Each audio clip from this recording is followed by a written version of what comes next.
building, luck, choking, and prediction. Long ago, the four nations lived together in harmony. Then, everything changed when the choking nation attacked. Only the Drafpatar, master of all four elements, could stop them, but when the world needed her most, she became washed. 1 week passed and the Drafpatar was discovered again.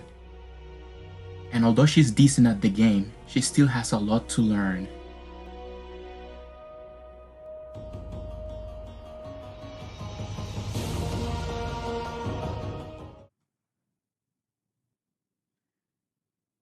Hey, what's up guys, you got Gunk, RBB here, and we're back with Draft League, this time in Season 2 of MBC. Now, everyone watching this is probably new, but if you're a regular, probably remember from last year or so, we played on MBC, and I did okay.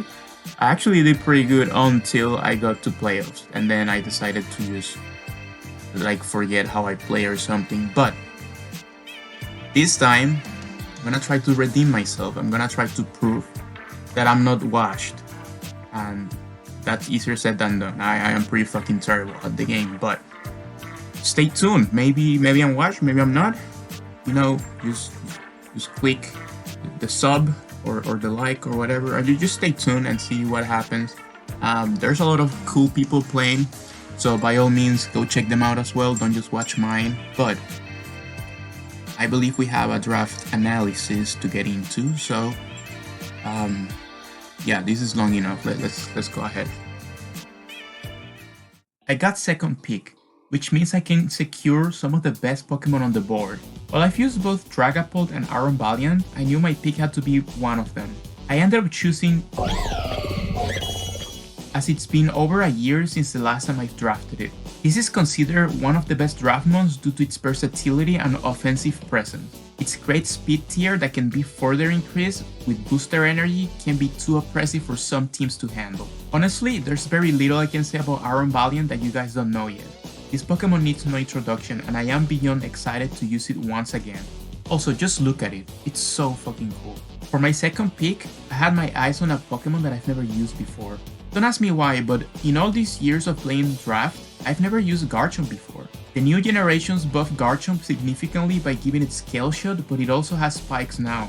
This makes it a fantastic offensive Pokemon while also being able to fill tank and utility role. For my third pick, I wanted to prioritize a strong Terramon. I chose Iron Moth as it pairs well with both Iron Valiant and Garchomp. Iron Moth is a Pokemon I already have a lot of experience with and I can't get enough of it. Not only that, but it just feels right to have a Moth Pokemon in the team. With these three Pokemon, my offensive core already feels really strong. So next I'll focus on my defense.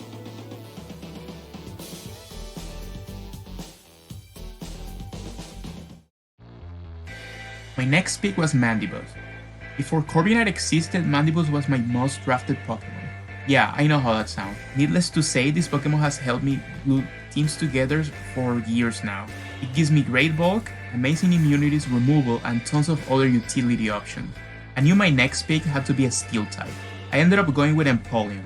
Empoleon gives me a way to switch into Fairy type, which I desperately needed. While it lost Defog, it now has access to Roost, making its bulk much more reliable. I do like all three Sinnoh starters, but I think I have a soft spot for Empoleon since it was the very first one I ever chose.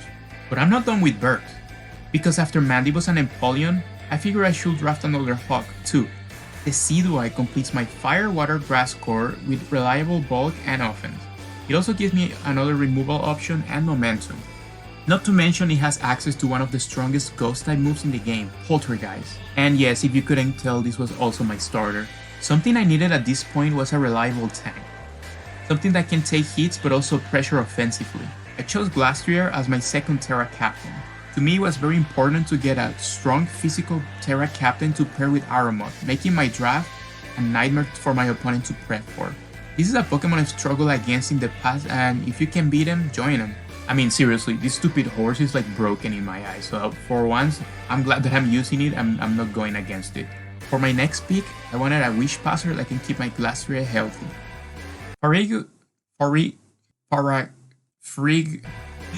Farigura fits this role perfectly as it also gives me a ghost immunity. I wanted to use this Pokemon since the start of their generation, and I finally found the opportunity. This Pokemon has insane utility, and it's actually crazy that it only costs like 5 points. Also, I've played BGC and this guy is like broken.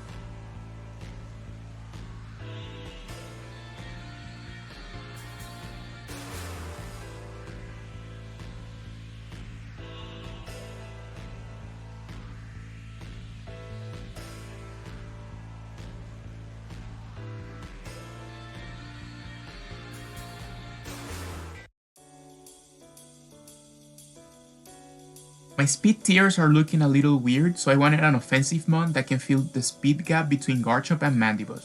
Kleavor was my next pick as I also wanted a strong breaker and another hazard setter. Kleavor is a very unique Pokemon, being able to set up hazards by attacking. I'm beyond excited to use this Pokemon in draft. Lastly, there wasn't much I could get with 4 points, but I decided to go with Jolteon. Without Terra, I doubt I'll ever use Jolteon, but it can still put in work. Maybe. It got buffed this generation with Calm Mind and Alluring Voice, so it can actually hit things now. It also hits a nice 130 base speed tier, which is more than welcome. And that's my team for this season of MVC. It ended up being a bit bulkier than I planned, and there are some glaring weaknesses that I may need to patch up later on. But I am very excited to play this season. Make sure to check out everyone playing, and I'll see you next week for our week 1 battle. Alright, let's go. I am so excited to play this. I bet the first opponent is probably like super easy, I bet. Let's see who it is.